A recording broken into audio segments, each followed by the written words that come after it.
Hello, and welcome to the latest episode of the Changemakers LA podcast. It's presented by LISC-LA. The Changemakers LA podcast is a tribute to the people and policies that make work in Los Angeles neighborhoods that much better by making sure they're good places to live, work, and play. My name is Tanua Thrash-Intuk, and I'm Executive Director of the Local Initiative Support Corporation Los Angeles office. In today's episode, we'll be talking about advancing economic mobility for communities with a specific emphasis on South LA. Today, we've got some special guests with us, and I'd like to invite them to say hello and tell us a little bit about the work that they're doing in community in South LA. First up, we have Oceankoya Chavone. She's a program coordinator with the Food-Based Accelerator at CLA. Oceankoya is a holistic chef who believes nourishing, wholesome food is the key to fostering community and sustainability. As the program coordinator of CLA's new seasoned Accelerator, she's esteemed to be matching local business owners with education and economic resources that have been traditionally unavailable to many. Oceankoya, thanks for being here. Tell us a little bit about that work at CLA. Yeah, thank you for having me. Our new season Accelerator has been going on now for about a year. We started the program right when stay-at-home orders were announced, but it's been a great journey of working with these entrepreneurs. Last year, we started with about 17 food businesses, and this year we have 10. And it's really great to see how the relationship that they've formed with their advisors and the resources to building generational wealth that they've been able to access. And so the Season Accelerator connects food industry experts with these entrepreneurs that are bringing their passions to the table. And we're really excited to have them. That's great, Oceankoya. And at this moment, when food access has been so critical during a pandemic and the importance of having access to healthy food, it's exciting to see CLA's efforts and being able to connect those passionate entrepreneurs of color in community with those who've got some of those resources that are needed most to make those successful ventures. We'll talk a little bit more about what you all are doing at CLA. Next up, we have Tamika Taylor. She's a business strategist at the Vermont Slauson Economic Development Corporation. Tamika has been tasked with designing programs that deliver tangible impact to South Los Angeles. And as a business strategist for the Vermont Slauson Economic Development Corporation, she has secured millions of dollars in contract opportunities as well as grants for her clients, including corporations, universities, nonprofits, and small businesses themselves. Tamika, tell us a little bit more about your work at the Vermont Slauson EDC. We also see that you're a true master and planner in innovation. Tell us a little bit more about some of the work you all are doing. Well, currently we are full into our Legacy Business Program, which actually officially launched in January. And we are super excited to have 40 legacy businesses from the South LA community. These businesses range from restaurants to actually have a donut shop. We have a yoga studio. There is a plethora of South LA businesses that we are helping to survive and thrive right now. You know, we had COVID hit us. We had to go from crisis to resiliency. And what we're looking to do is basically keep our shops on the block, keep these shops open. And we're looking to create generational wealth. We're looking at succession strategies. We're looking at the owner-occupied models, where if you're owning, looking at the value of the land. So we're really trying to bring a new innovative model to South LA and how we do business, how we think about wealth, and how we strategize in keeping our businesses reflective of our community, which are primarily Black and Brown. Wonderful, Tamika. That is great. And I'm so excited to hear the tagline that LISC partnered with you all on, that we started our Keep Our Shops on the Block, making sure that they had the grant dollars and the technical know-how. And you've shared the term legacy businesses. These are the businesses that have been in community, have been able to be successful over the years. And we want to make sure we don't lose them during this very uncertain time. So we're very glad that you and Vermont Slauson are there to make sure that that doesn't happen. And in addition to our two guests, we also have and are pleased to present Benjamin Torres, President and CEO of CD Tech. CD Tech is a well-known nonprofit organization that has focused on addressing issues of racial equity and economic justice in low-income communities of Los Angeles. For more than 23 years, Benjamin's leadership has supported the South LA region, including ensuring that Black and Brown residents increase their political capital and economic opportunity. Benjamin, thanks for joining us. Some of us call you Benny as well. Tell us what is happening right now over at CD Tech, and how are you all ensuring that there is access to economic opportunity in South LA? Thank you, Tanoa. First of all, thank you for having me on the podcast. It's a pleasure to be here with all of you folks. Yeah, as you mentioned, and first of all, it's important to understand that we all stand on shoulders of giants. So CD Tech was actually started and founded by Dr. Denise Fairchild about 25 years ago. And she actually was the person who tutored and mentored me to take her place when she left to do bigger and better national level things. Yeah, City Tech, what we believe in is that we need to invest in the leadership and economic capacity of residents in South LA, Black, Brown, and immigrant folks to affect change, create economic opportunities for the existing South LA residents that could also allow them to affect policy change, resource distribution, to bring the kind of resources that are needed to affect the economic conditions of communities, while at the same time investing in that leadership capacity so that these individuals also understand that these are career pathways that they could pursue, so they can also improve their quality of life while transforming our neighborhoods to a vision that is about creating a healthy and a vibrant South LA for Black and Brown and immigrant folks in the future. And so that's what we believe in, that's what we make our investment in, and we believe that the nonprofit sector is one of the critical opportunities for that to happen. But we also work with government and the public sector as well. We believe that many of the skills that you learn through the nonprofit sector are applicable in private and in government to really engage residents in that process of ownership and transformation of neighborhoods. So looking at yourself from the economic capacity that we have and the value, but at the same time creating leadership so that the kind of jobs and economic opportunities that we're bringing into South Central Los Angeles reflect the vision of what residents would like to see. That is about creating a new economy, a vibrant economy, connecting with the past for those legacy-based organizations and businesses, but at the same time trying to make sure, how do we redefine the economics of South LA to move people in pathways out of poverty? I mean, this is a fantastic conversation to be able to hear, Benjamin, about the work that you're doing at CD Tech, and thinking about the residents themselves and connecting them with real career pathways and opportunities to be able to access a better economic experience for them and their families. So let's pivot this conversation a bit and start to move towards some of our questions.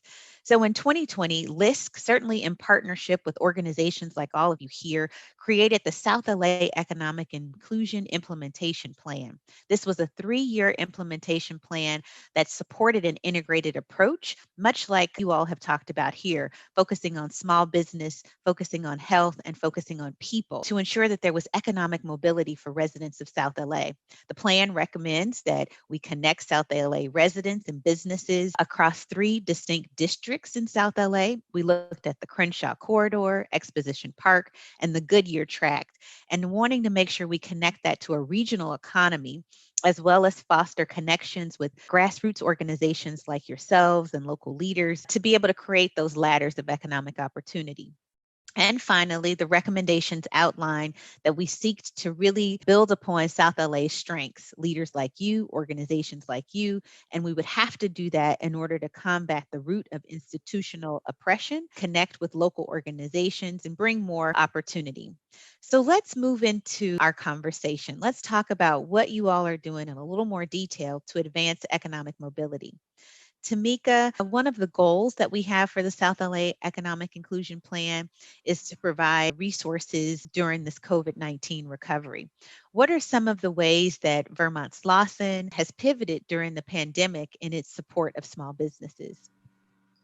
Yes, we absolutely had to pivot. In the beginning of 2020, everyone was excited. We were having businesses planning to scale. We had a list of startups. We were launching new cohort of women that we were going to take to the next level, and everything stopped. So what we had to do was basically spend on a dollar and go from growth to crisis mode. So what we wanted to do was immediately stabilize our businesses, access resources. We love the fact that LISC was able to extend that helping hand through those grants, through local opportunities, specifically targeting the South LA community, because a lot of our community, they felt like they were edged out of a lot of the legislation and a lot of the resources that came to help business. First, it went to corporations, big business. Then it went to like the larger level small businesses, which are hundreds of millions of dollars in corporate opportunities labeled small businesses. But the mom and pop, the micro entrepreneurs, the solo entrepreneurs, they were essentially left out of that process. So what we did was we connected them with grants. We provided very specific technical assistance that was language relatable. We also had to be very innovative, like using WhatsApp. That's an app that we had to touch on to reach those monolingual communities from the Central American region, because a lot of times they were left out of the opportunities, and they could actually absolutely apply for the grants and get them. But there was a barrier. There was a language barrier. There was an access barrier.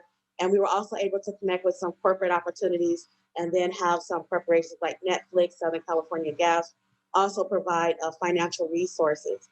And what we were trying to do is let our businesses know not only did they need a cash influx, but they also needed strategies. So we were able to introduce different strategies to make sure that they could sustain, introducing e-commerce, looking at their point of sales, looking at their books, looking at their infrastructure, because a lot of our businesses, they operate on a cash basis and they get a lot of money in on a daily basis, but they're not accounting for the cash. They're not paying themselves, so essentially when it comes to going through the traditional opportunities of getting financial resources in crisis, we were edged out. So we went from growth to crisis, and I would say right now we're trying to pivot into resiliency.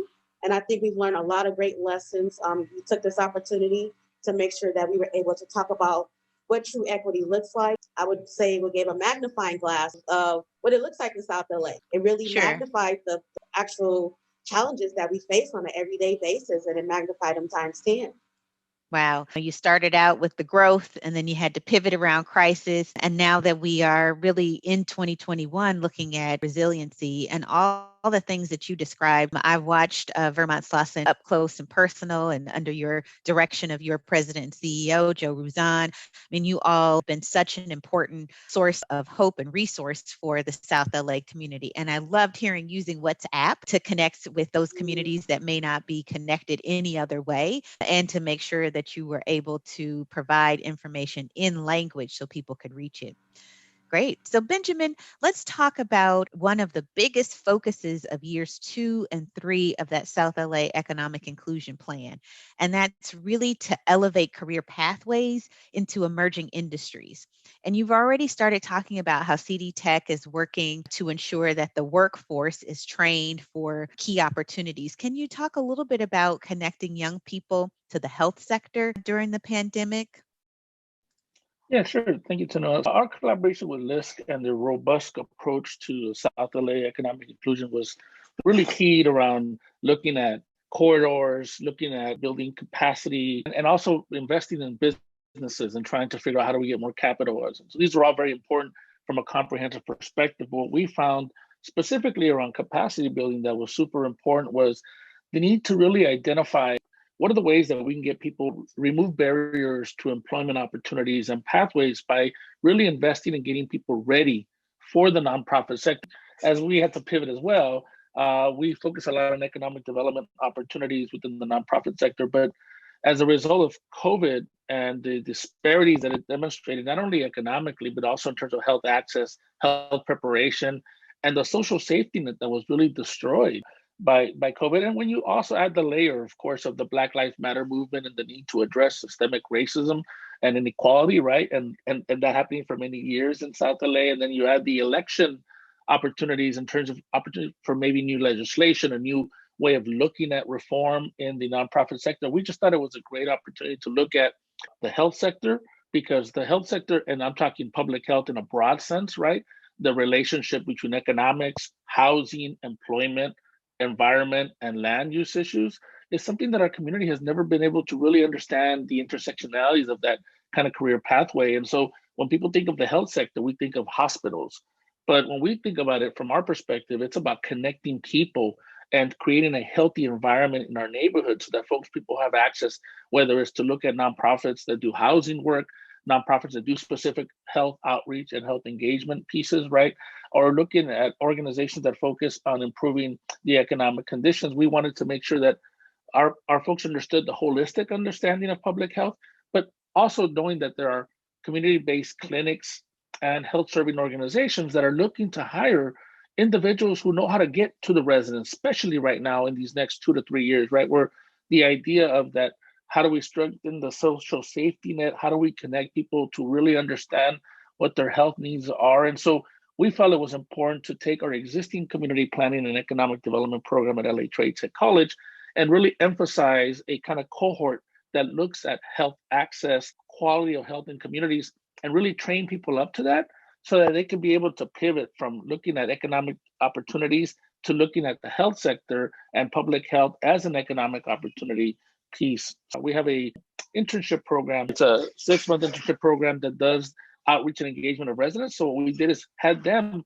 take the class, take the actual course, and actually outreach to the community about this course so that we can identify that as a career pathway for them to pursue. And so we've been very successful at that. We're very excited that our young folks, and I'm talking about the outreach team, is 18 to 21-year-olds. So this is the after high school, I don't really know what to do yet kind of folks, right? Who are still kind of grappling with the post-high school experience. We wanted them to be at the forefront of this because we're trying to look at that 18 to 25-year bracket. And the reason why is that COVID has also shown us that the biggest impact economically was on that 18 to 25. Like they lost their jobs, and the recovery for them is very unclear because these are not professional folks who are already in an industry, right? Sure. These are not high wage folks. These are people who are trying to get their footing and figure out how they maintain some level of sustainability in their families. And so that's why we thought it would be an important part of the South LA Inclusion Program to really continue to focus on capacity building, but just pivoting a little bit more to the larger context of health and the whole cross-sector perspective of health, because we know that's where the investments are going to be for the next 2 to 3 years. And when we're doing economic development, we're always trying to figure out how do we train to what careers. We don't focus on jobs. We look at careers. We think that people need to have a pathway to move out of poverty, and that's not with short-term jobs. It's about careers, and that requires our community building their capacity. Yep. At the same time, connected to industries that are growing or that are really committed to transforming our South LA community. So that's the program that we run, and that's the relationship we've had with LISC, and this need to pivot during this, not only the pandemic, but like as I said earlier, the needs for systemic change to challenge anti-Black racism that exists systemically in our communities in South LA, and also to adjust to the new elected officials coming on board with maybe a more open-minded idea of how do we really begin to address this income inequality that's existed historically in South Los Angeles for Black and brown folks. Thanks for providing all of that background and context. And I got excited even listening to the program again and hearing, the experiences of some of the young people. I mean, South LA skews to having a younger population. So that's one thing. Two, you think about the fact that not only did they potentially miss the things that we all think about, prom and some of the fun things, but we also want to be able to give young people a way to contribute and to provide them with an understanding as to what that pathway looks like. And I love how you are thinking about the healthcare sector or the public health sector as not just the hospitals. Exactly. And I think the pandemic, as one of our other panelists said, Tamika or Oceankoya, has shined a magnifying glass, giving us a sense of the fact that health starts long before you get to the hospital. So that's great. So let's get Oceankoya in this conversation. So we've talked about our small businesses. We now have young people on pathways towards health careers in community. Oshinkoya, your work is really focused around the food industry. And the food industry has been so critical in communities. And we know that CLA has been helping food entrepreneurs cope during all of this time and the changes. Tell us a little bit more about what that has meant in terms of how you've been helping food entrepreneurs during the crisis. Yeah, thank you. Well, I would say there's definitely been several angles that CLA has gone about, like helping food entrepreneurs or workers in the food industry. Shortly after a lot of the stay-at-home orders and new regulations, we pivoted toward doing a lot of distributions. And so helping workers in the hospitality or industry sector who had been laid off connect with getting direct aid and food distributions from farmers. And so able to provide a lot of income for farmers who were looking at laying off a lot of their workforce. And so, yeah, just really saving a lot of those farms. And it was really great to see the farmers in our network being able to not only keep on their workers, but maintain a lot more income than they'd even had years before because of the people that showed up for that work once those distributions started. And so seeing our partners and our stakeholders network support those distributions and donate early on was very, very amazing for us, and being able to continue those distributions throughout the summer and later in the year was something that we'd never seen before, and being able to keep those going has been just tremendous.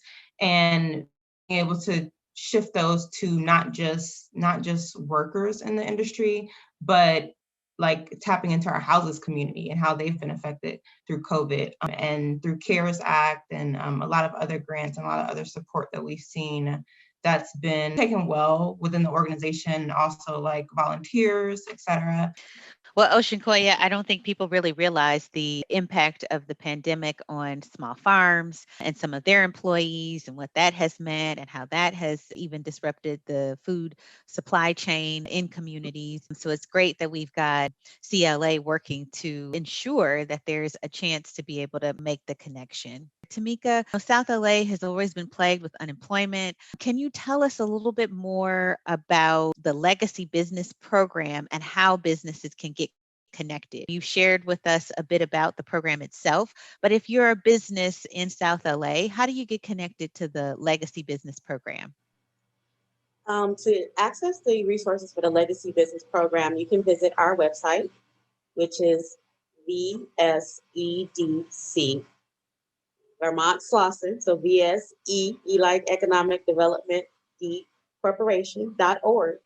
And you can actually sign up for the program. We have a button which says apply here, and we have some preset boxes where you can check the Legacy Program and you'll be routed to a coordinator. I would like to mention the success of the program. Right now, we are on a waiting list, but we do anticipate that as businesses can commit to the whole process, because it is a 10-month program, that we'll be bringing on some more businesses, absolutely. And we're looking to be a legacy business. Ideally, we would like a business that's been in the community 10 or more years. But for those very strong businesses that are just starting out that we know is making change in the community, we have extended it to about 3 years. If you have a very strong business model, you survived COVID, you're making money, and you're poised to scale, we're accepting those type of businesses as well. That's great. On one hand, it's great to hear that you have a wait list, because that means that there are many more businesses out there than people often probably would think of in terms of South LA. And the other is that let's hope some funders are listening to this and know that you need some more resources so that Absolutely. You can help all of those businesses that are on that list. So Benjamin, over at CD Tech, you've been leading the effort around the Slate Z 100 apprenticeship program. It seems to me that what I'm hearing from you is that there's a call out to young leaders and young people in community. How do young people get connected with your program as they're potentially looking at what options might be out there for them to get on a career path? People can always reach out to our organization, www.cdtech.org, in terms of general information. I really appreciate you bringing up the Slate Z 100 apprenticeship program. So as you all know, and we all heard, there was a demand from people in the community that money, resources must be kind of taken from places where there's been some challenges. In this case, the kind of reimagined public safety dollars that were removed from LAPD to reinvest them in Black and Brown communities. The SLA-Z is the Promise Zone designation that we have in South Los Angeles from the Obama administration. And what we try and do there is move the economic needle. So the two things that program is going to produce an opportunity for is to, one, get 100 participants to be placed, apprentice to be placed in 10-month paid apprenticeships through AmeriCorps funds that allow them to get on this job work experience in small nonprofits in the South LA area that cover the council districts 8, 9, and 10. And fortunately, our council members, all three of them, have been very supportive of this idea and have invested some of their reimagined dollars into this pot to produce this apprenticeship program that's going to allow for us to not only get folks in career pathways into nonprofits, but also help support smaller nonprofits that would not have the ability to financially support the stipend. So that will be covered by the reimagined dollars. And then Wonderful. the AmeriCorps funds will provide the support, the leadership, the coaching, the mentoring, and these participants will all be taking 9 units at LA Trade Tech College, so they'll produce or get them on a pathway in terms of academic preparation. And they also get financial support for college, $7,000 worth of money for them to advance their education, pay back loans, which is critical for many of our young folks in our community right now, or to prepare for college, technical assistance, and other types of services. So it's a way of building people's capacity, but also supporting these nonprofits that have been doing the deep work in our neighborhoods for many years, but do not have the financial support, at least not now, to do this in sustainable manner. So we want to build their capacity to do so and connect them to all the county and city reform efforts to get more small nonprofits into these public sector dollars to really help transform our neighborhoods. I mean, this is so great to hear, Benjamin. You know, I was born and raised in South Central, That's right. And I happen to have been an AmeriCorps member and have, committed my career to community as well as the nonprofit sector. So I look forward to us and you and the team being able to raise up another Tanua, another Benjamin, so that we can continue this work going forward. So Oceankoya, we want to make sure that people know and understand. You've shared a bit about the CLA Accelerator program. Let's get some more food entrepreneurs out there. Let's help them be able to successfully run those operations. Can you tell us how people can get connected to the CLA Seasoned Accelerator program? Yeah, well, our current cohort is about halfway into the program and it goes until September. But next year, we're looking to expand the cohort and including vendors outside of our markets. This year, we have about 3 vendors from South LA and 7 vendors from within our network of markets and outside. But yeah, we're really looking at how we can incorporate different tiers of the program to be accessible to entrepreneurs at different levels. And so, yeah, definitely encourage people to get connected. And if you have any resources or ways that you've excelled as an entrepreneur and would like to share that, there's opportunities to come speak to the cohort. But as an entrepreneur, definitely staying involved and tune in about next year's cohort. Wonderful. So I want to thank you, Tamika, Benjamin, and Oceankoya, for joining me in this conversation. It is a reminder that while there are disparities and there are matters that we have to address, we have leaders and we have organizations that are poised to do the work and do it well. And the people that you impact, I know, are pleased that you are on the path. Thank you for joining us today. Thank you, Tanua. And Thank thank you, you. everybody else, for Thank you for the participating opportunity. and continued help effort. This episode of Changemakers LA was made possible by our partners, Wells Fargo Foundation and Kaiser Permanente. LISC-LA works to foster economic inclusion by leading and participating in efforts to advance a place-based economic development agenda that's rooted in equity and inclusion. We know that when local economies are diverse and entrepreneurs of color are given equal opportunities, communities thrive. If you'd love to learn more, please visit us online at www.lisc.org/Los Angeles and follow us on Twitter at LISC, LISC_LA. You can find the rest of this series on Apple Podcasts, Spotify, and Google Podcasts. Follow to hear more conversations about the people and places that shape Los Angeles.